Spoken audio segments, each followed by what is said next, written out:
with the lighting. So how have you been? Don't ask. So what kind of model are you guys? I am in what I fondly call hybrid hell. And so what is that? Half of your kids with you, half not with you sometimes? Yeah, and it's not even half because we have the whole group that decided to be home all together. Mm-hmm. So yeah. Yeah, so let's talk about democracy. Great.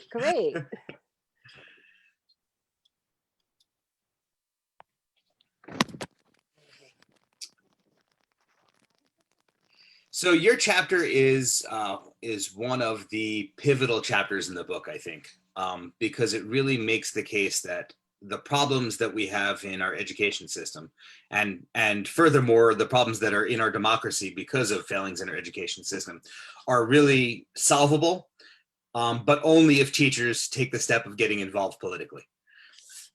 I agree, and I had it was hard to get started on this chapter because it's like a circle, right? What comes first, the chicken or the egg?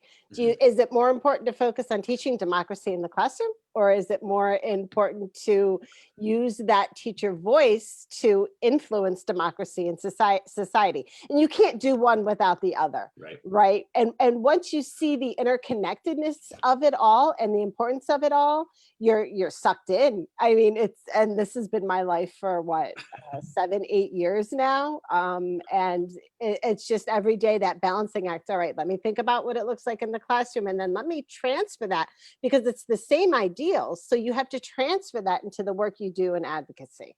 Yeah. So before we go any further into your chapter, let's really talk about the advocacy work that you do, because I think it's such an important perspective that you bring to the chapter. So talk a little bit for those that don't know about the Badass Teacher Association. And I've been a member since the Facebook group first started. What is it now? 10 years? It's been a while. Yeah, it's been 0614, so 2013. Yeah, so yeah, 7 years. 7 years. And it started as a Facebook group. That's all it was. It was a space that was created for educators to talk and to start finding each other, to examine what was going on in public education, right? And this was right when we were starting to feel the effects of No Child Left Behind, and the damaging influences that had. And I was not the founder. Two other people were the founders. I came in, Diane Ravitch had made a post, and it was funny because I was going to school for one of my degrees or certifications, and my professor at school said, "Oh, Diane Ravitch is somebody you should listen to." And only because he had mentioned her name and then I had seen her Facebook post about bats did I check it out. And it was one of those, well, I'm a badass teacher. And let me tell you, it was an aha moment, because that was the moment I realized that everything I had been feeling and internalizing, thinking that I was doing something wrong as an educator, I realized I was not, not completely at least, and B, I was not alone. That was the biggest moment in time. And then since then, we've formed a nonprofit. We've been, on the national stage, pushing presidential candidates, pushing local candidates, pushing initiatives in states and in local areas, just doing what we can to bring education back to its initial purpose of being there to serve society, to shape society, and to make sure we're doing right for our future generations. Yeah, and I think one of the things that you mentioned that's so important, and I've seen bats grow, from its infancy, up to what you have now, and the incredible work you're doing, is that it gives teachers that connection that allows them to do more advocacy on their own, because they realize that they're not just swimming upstream in their own small little area there, that there's others that are doing the work with them, and providing them the community to feel a little protected, right? I mean, because you write about it in your chapter, how it's scary as a teacher to step into this kind of role because you're unsure about how it's going to be perceived, whether or not you're going to be seen as pushing too hard, being too divisive, being too political in that space. But knowing that there's literally tens of thousands of other educators, and that's just those who have found the group, that are swimming alongside you and pushing in the same direction is so important. It is, and that was part of the original purpose, was to provide that anonymous face, right, for the voices of people who felt that they could not speak up and were not in a safe enough position to speak up. And unfortunately, we still have educators in that position today, especially when it comes to our essential workers of education, our paraprofessionals, our librarians, our bus drivers, even our food and cafeteria staff. They don't have the same type of protections that educators have in highly unionized states, even though people don't realize that because they think, oh, like I'm in New Jersey. New Jersey is a highly unionized state, but our paraprofessionals get privatized all the time and get let go and get cuts. So we became that face and kind of, just like a good teacher does, modeled what to do. And people took up the charge, and they took it up strong.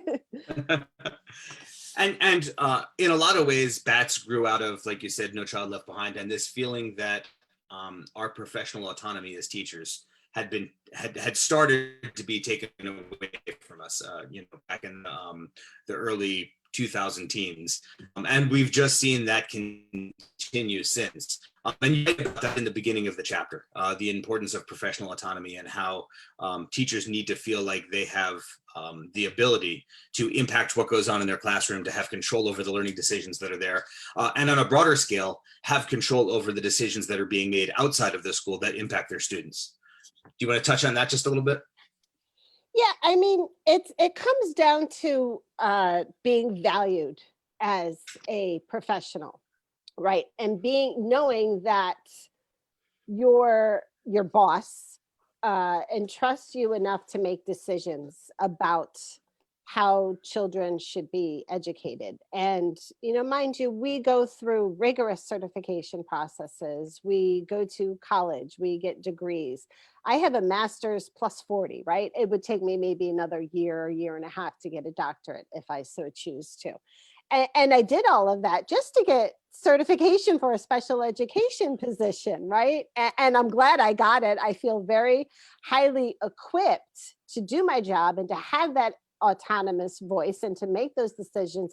And it's probably the most frustrating thing in the world when I'm not given the space to do so. And then it translates out into society, because especially in the times that we're in, when you want to advocate for change and you're not being heard, and the mechanisms that are put into place to silence voices, and not just educators, but people that are even more oppressed than I am right now. Yeah, and one of the things that I loved about your chapter is, so the criticism of professional autonomy is like, why would we let teachers do whatever they want? Because there's some bad teachers out there. There's some teachers that do terrible things, right? Why should we give them the autonomy to do that? And you draw this incredible distinction between individual autonomy, which of course is still important. We want teachers to be able to make decisions in their classrooms based on their professional expertise, but that individual autonomy has limits, and those limits should be framed by collective autonomy, which is the teaching profession setting the standards and judging teachers against those standards within the profession rather than those outside. And I'd love for you to touch on that just a little bit, because it's such a nuanced but powerful argument for why this is so important. That is probably the most important analysis right now in this point in time, because we're pushing against each other. Collective autonomy right now in education is calling for white educators to recognize their role in white supremacy and oppression itself, right? And to be more reflective and culturally responsive in their teaching practices. Because if we don't, education is never going to shape itself and transform itself into what it needs to be for the future. Education, schooling as it is, developed 100 years ago. And we, for a long time, the collective we of educators, had not shifted what we were doing, right? So this is a hot spot in education. Besides the conversation around COVID and what schooling looks like right now, the other hot issue is what's being taught in the classroom. And you see educators getting reprimanded, getting disciplined, even losing their jobs for speaking things that have been politicized, but are not really political. It's just because of the atmosphere right now. We have actually one of our very strong badass teachers, board members, was teaching the children about native lands and about land acknowledgements and honoring the land on which they were currently living. And a parent complained, and she had a disciplinary hearing. And nothing that she was teaching is not the truth. Right. It's a framing, but it's that pushing that we have to continuously do, and not only against our school districts, but against each other. And we have to call out and constantly check each other. And again, that's what makes us professionals, because we know that we have that responsibility and that ability to do so, and we need to continuously do so. And then there's the whole responsibility of really analyzing what we're going through right now with the COVID classroom situation, and taking a look at these schedules and these structures that we've been teaching with, and realizing that we are now trying to fit this square peg, right? This square block schedule into this amorphous whole that keeps changing. And if we don't adapt, our parents and our families are going to find a better way. So we either need to be a part of the change that is coming or get left behind. Yeah, I've heard this same thing framed in different ways in several different conversations over the past month or two. Whether it's the Teacher Advisory Committee in Pennsylvania that I'm the vice president of, whether it's I was on a 24-hour live broadcast through Education International a couple of nights ago, where I had two other panelists, one from AFT and one from the Nebraska State Education Association. And both of them explained this, that the schools and districts that are able to handle this COVID crisis well, or at least better than some of the others, are the ones that have brought in their teachers to say, okay, you know our resources, you know our student population, you know our community. What can we put together that's going to work in these parameters? Rather than districts that have dictated top down and said, okay, this is what you're going to do because this fits what we're trying to accomplish. And then it ends up having all kinds of unintended consequences, one of which being that teachers are incredibly frustrated, leaving the profession, taking sabbaticals, trying to get out of the classroom because they just can't emotionally and mentally handle that kind of stress to do 2-3 jobs at once. Yeah, I agree. It does. It has consequences. I was on a phone call with NEA the other night, and we've lost something like 200,000 educators across the country as a result of these changes and of COVID and the extra burden of how exactly do we do this, right? Is it working together to create interdisciplinary units and being flexible in time and being in a teaching / advisory role? Or do we, sit these children down in front of a computer screen for 45 minutes at a time, give them 15-minute break, do another 45 minutes, right? Try to follow that block schedule or whatever schedule we had in place before. And it's the flexible schedule that caters to a child's interests and to their own natural rhythms, right?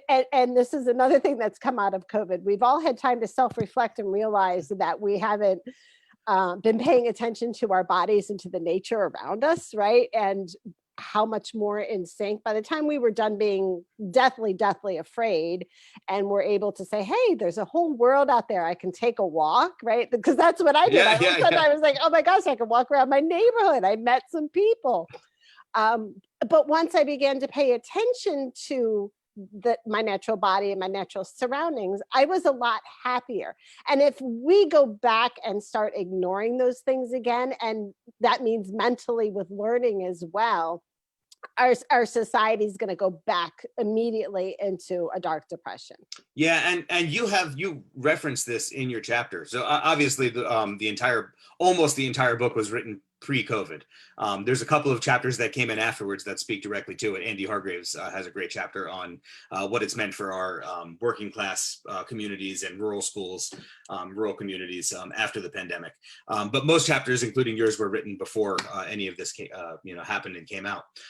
But in your chapter, you reference the mental health of teachers and a study that was done between the Badass Teachers Association and AFT that talked about some of the, like you were saying, the mental health issues in the profession that I think some of us didn't realize were there, and others didn't realize were within ourselves. Until you read something like that and start really reflecting in the way that you were mentioning when you got outside and you felt happier. A lot of people may not have realized just how depressed or stressed they were beforehand. So talk a little bit about that study and some of the findings that the two organizations found together. Yeah, it was, gosh, that was back in 2013. So that was pre-COVID. And that was even like pre-Race to the Top and pre the real heavy standardized testing push. It was just when all of that was beginning, and educators were already stressed at that point. It was funny. The biggest response that sticks out in my mind, the biggest point of data, was how many teachers just wanted to go to the bathroom. They wanted the ability to go to the bathroom when their bodies needed to. And yeah, that's still an issue today. But it was, and it all tied back to the lack of autonomy, the lack of being able to make decisions, the lack of even being asked for input, right? And not being trusted as a professional. So that's all tied together. And we did another one after that, kind of a follow-up to do a little bit, deeper dive into it, refine some of the questions. We were not, any kind of survey research experts in any of this. We did have some help. Jerry Carbo from Shippensburg University was really a big help on all of this. Since then, we partnered at the end of the summer with University of Alabama and released a quick research teaching in the time of COVID. And that one, the data was still in alignment with it. And of course, actually got worse in terms of the amount of teachers' stress. And then we have one running right now that is out of Utah under one of our directors, Brianne Kramer. And so that data will also be coming out as well. Yeah, and is all of that on the BATS website? It is. So on the BATS website, we have the quality of work life page, which is the committee that's been heading a lot of this work. So yeah, go ahead and give that website a shout out so people can go and visit if they're watching. Yeah, so it's just badassteacher.com. Yeah, there you go. Awesome. It automatically comes up for me. Maybe it's a .org. I'm sure if you search Badass Teachers Association, you'll be able to find it. Yeah. It is a .org. Yes. Yeah. So you mentioned it's the shortest part of your chapter, but I think it's really powerful, and especially in the work that we're talking about here with BATS, the power of social media and networking to bring teachers together. So before we really dive into the political arena stuff and how and why teachers can get involved in those kind of political discussions, talk a little bit about social media and networking and how that can help teachers in these spaces. Well, obviously, since BATS was founded on Facebook, that was the tool that we knew, right? So it created this national space, and it became international at a lot of points in time, and we still do have a lot of international connections. So Facebook and social media was very good for that, and BATS was actually kind of one of the pioneers of using social media as a tool to elevate voices. We early on analyzed what Facebook was doing with the groups and with a public page, and how you could share from a public page, but you couldn't share from a group, and how to, boost post the best, and how to do messaging so that you have a graphics picture, which is another thing we're very well known for, our memes, and how you could attach language to the picture. And if you put in certain things on it, how that could get shared, and the best way to do all of that, and analyzing Facebook, insights and all that data, even so much so that we led the unions to that. The unions had not been doing that at that point in time. So when we were first formed in the summer, that winter, NEA pulled us in and said,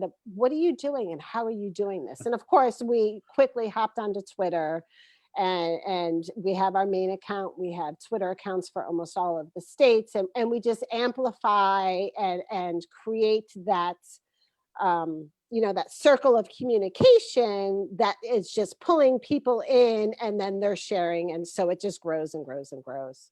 Yeah, one of the things that I love that comes out of BATS social media accounts, and I'm in several different BATS groups, the Pennsylvania group, the Pennsylvania Union Leaders group, the Science Teachers group, right?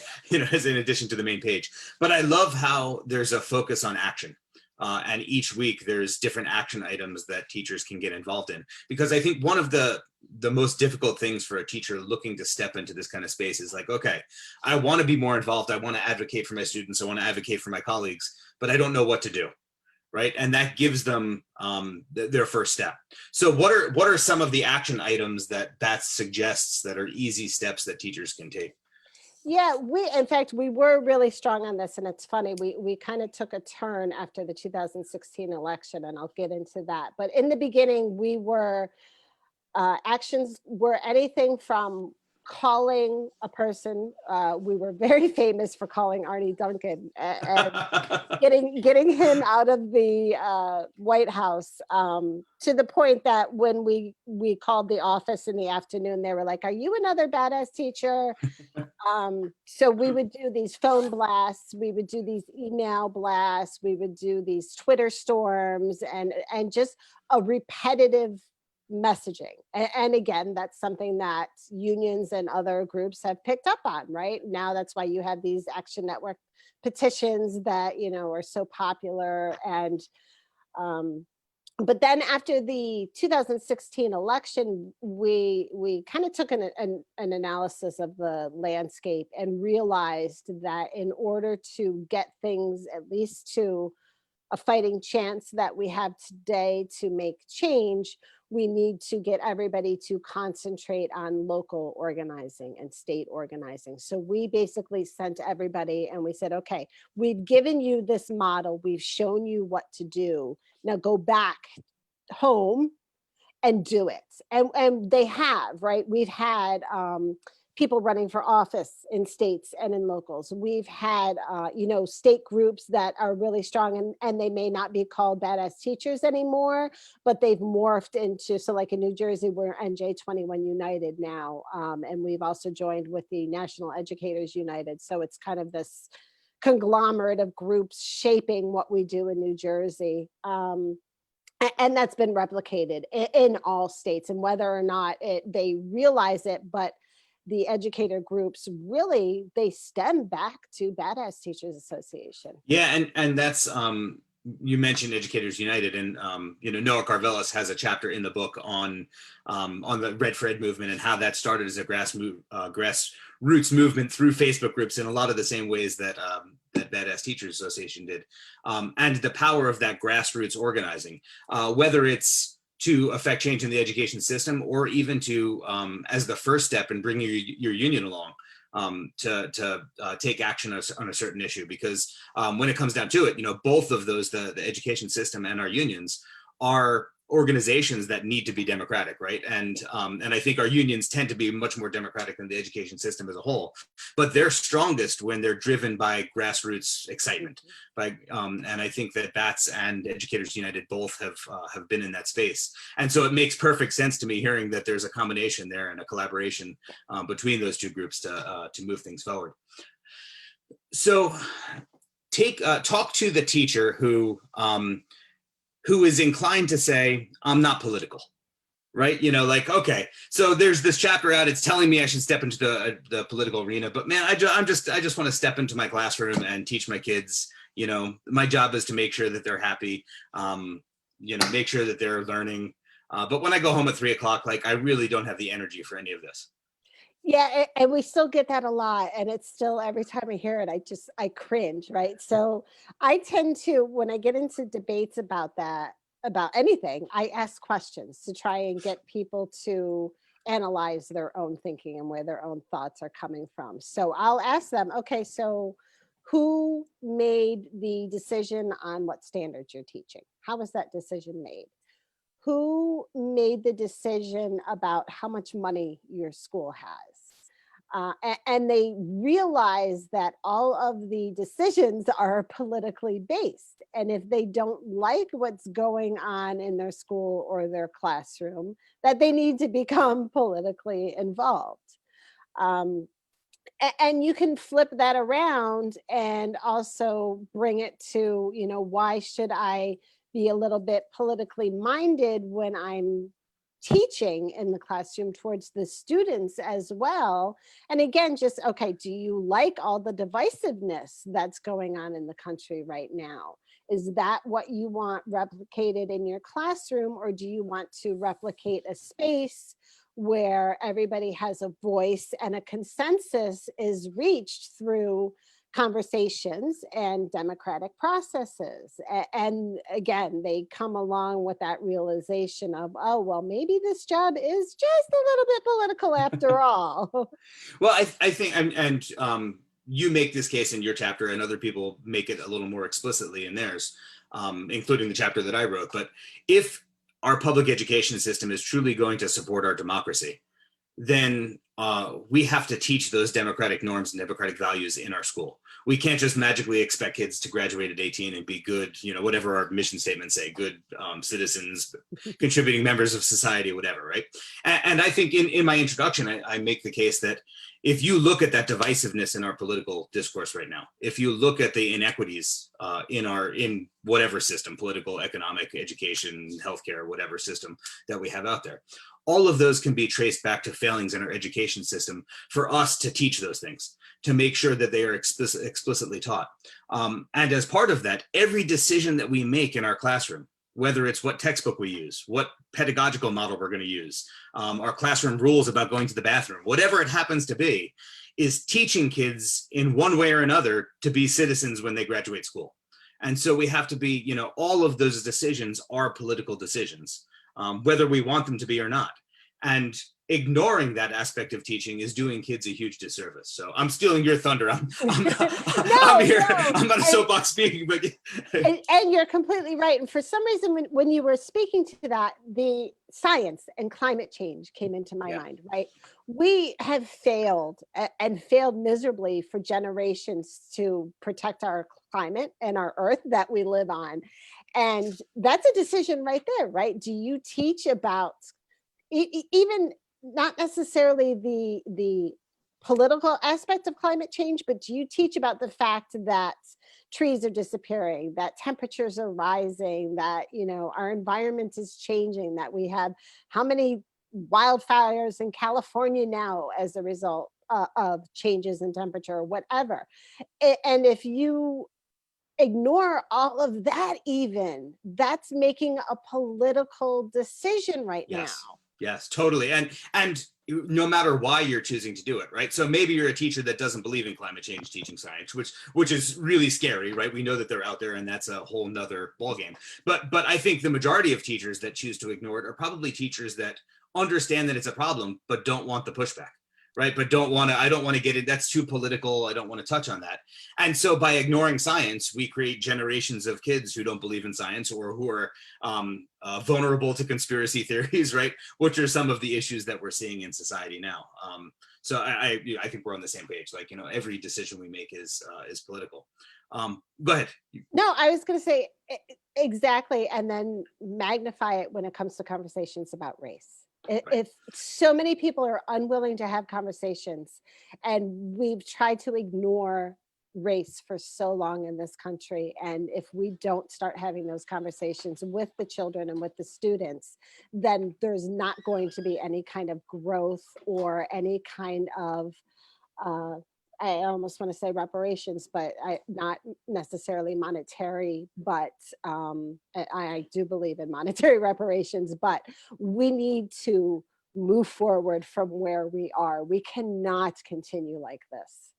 Yeah, I was gonna go in a different direction and ask you something else, but I want to build off that. So speaking of being in the political realm, and because the conversation is grounded right here in how public education supports democracy. We know that the current administration came out about 3 weeks ago with an education plan that basically said that American schools, their only job was to teach American patriotism, which of course we know was code for American nationalism. And this was in direct pushback against the 1619 Project, which was put up by the New York Times, focusing on a true history of the United States that starts with slaves first coming to the United States in chains in 1619. What are the ramifications of not pushing back on that politically for teachers to democracy? And what is it? Yeah, dig into that a little bit, both the political aspect and what it means for our students, over time, if teachers don't get involved in pushing back against that kind of top-down national curriculum focused on patriotism, nationalism, whatever. If you don't understand the root causes of what got us to this point today, right? If you don't understand the basis of slavery as being the controlling of Black bodies and how that extended beyond slavery, once slaves were free, it still extended. And even throughout time, from redlining, from school segregation, and then we see it now more with police brutality and incarceration. If you don't understand that history of where we came from with this, you're not going to understand voices of color saying that they're still not being heard and they're still not fully allowed in spaces.